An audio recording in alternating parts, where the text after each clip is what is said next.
Tuesday night, June 30th, 2026. Mexico City. The final whistle blows. Mexico 2, Ecuador 0. El Tri are through to the round of 16, their first knockout stage win in 40 years. And in that exact moment, something extraordinary happens. A city of 9 million people decides, simultaneously, to go outside. Not to a bar. Not to a watch party. Outside. Into the streets. Onto Paseo de la Reforma, the 5-kilometer boulevard that cuts through the heart of the capital, from the Zocalo all the way to Chapultepec Park. They head toward the monument they always head toward. El Ángel, the golden angel of independence, standing 45 meters tall, the unofficial altar of Mexican football celebration. By 10 p.m., there are an estimated 1 million people in those streets. By midnight, 4 of them are dead. To understand what happened that night, you need to understand what this match meant. Mexico hadn't won a World Cup knockout game since 1986. 40 years. An entire generation of fans who had watched their team go out in the group stage or the round of 32 every single time for 4 decades. When Raúl Quiñones and Raúl Jiménez scored against Ecuador, it wasn't just a football result. It was a release of something that had been building for 40 years. Mexico City Mayor Clara Brugada could see it happening in real time. She posted a video on social media warning people to stop heading to the city center. She urged people to redirect. There was a cumbia concert in the eastern part of the city, she said. She was trying to ease the pressure. But the crowd kept coming. More than 35,000 public servants had been deployed as part of the city's security and emergency operation. Police, paramedics, civil protection workers. They knew this night was going to be massive. What they could not fully prepare for was what 1 million compressed, ecstatic, celebrating human beings does to the streets of a city. Picture it. Improvised bands spring up on street corners. Carts loaded with rockets called torritos inch through crowds so dense people can barely lift their arms. Bottles of alcohol pass hand to hand. Fireworks go off directly above the crowd, lighting up El Ángel in red, white, and green. People are singing, crying, climbing on each other's shoulders. And pushing. Always pushing. More people trying to get closer to the center, hundreds turned back by the crush, hundreds more finding a way through anyway. It is, by any measure, one of the largest street celebrations Mexico City has seen in years. The mayor is on video, visibly overwhelmed, asking people to go home. Nobody goes home. At some point in that crush, on the streets immediately surrounding El Ángel, the crowd reaches a density that becomes dangerous. Not violent, not criminal, just too many bodies, too little oxygen, too much heat, too much pressure. The first calls come in somewhere after midnight. On Berna Street, in the Cuauhtémoc borough, a 48-year-old woman is found unconscious. Paramedics perform CPR on the street. They transport her to the nearest hospital. She is pronounced dead shortly after arriving. A few blocks away, at the intersection of Hamburgo and Lancaster Streets, just minutes from El Ángel, 2 more people are found on the ground. A 44-year-old man, a 19-year-old woman, both unconscious, both unresponsive. Emergency teams work on them at the scene. Both die. 3 people. All within a small radius of the same monument. All on the same night. All dead from asphyxiation. Not violence, not a stampede in the traditional sense, but the physical consequences of being in a crowd that simply ran out of air. The Mexico City Health Secretariat posts the confirmation on X in the early hours of Wednesday morning. Mayor Clara Brugada follows with her own statement. All medical response protocols were activated. However, sadly, they lost their lives. With my heart in my hand, I send a hug and my most sincere condolences to their loved ones.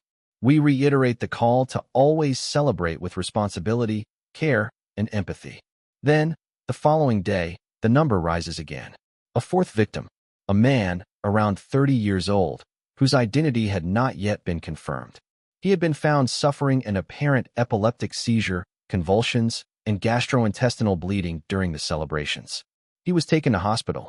He went into cardiac arrest. He could not be revived. 4 people, dead. On the night Mexico went to the round of 16.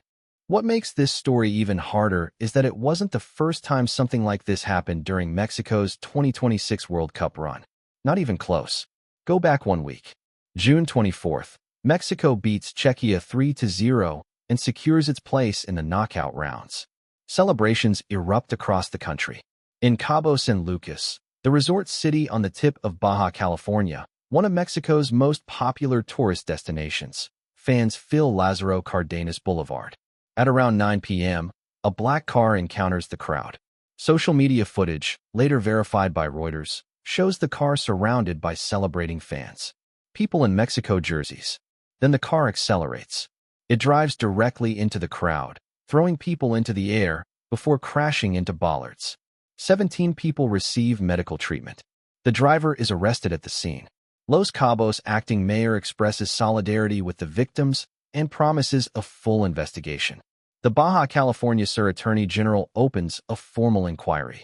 According to Wikipedia's running account of World Cup 2026 controversies, that driver later died from injuries sustained when the crowd attacked his vehicle after the incident. And it didn't stop there either. The same week, in Chihuahua City, a pickup truck driver plowed into a crowd of fans celebrating Mexico's win over South Korea. Chihuahua's public safety secretary had, almost prophetically, warned on record, "We are looking to prevent lamentable acts such as occurred in the last game." Days later, it happened again. Back in Mexico City, the Attorney General's office launches a formal investigation into the asphyxiation deaths. Health Secretary Nadine Gassman holds a press conference. Mexican President Claudia Sheinbaum addresses it at her morning briefing on Wednesday. "Our solidarity and support go to the people who unfortunately died yesterday," Sheinbaum says.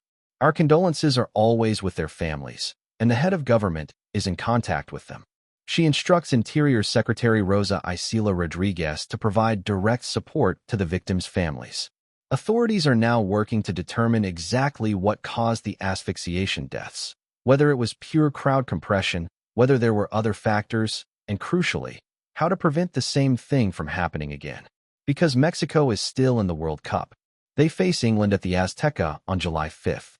And after a win like the one against Ecuador, millions of people will want to celebrate again. The question authorities are now asking is not whether people will gather. They will. The question is how you manage 1 million people in a city center in a way that doesn't kill anyone. There is something deeply uncomfortable about this story that goes beyond the immediate tragedy. The deaths near El Ángel did not happen because of crime or violence. They happened because too many people love their team too much, in too small a space, on too hot a night. That is both the most human explanation imaginable and the most preventable kind of disaster. Mexico is co-hosting the biggest World Cup in history.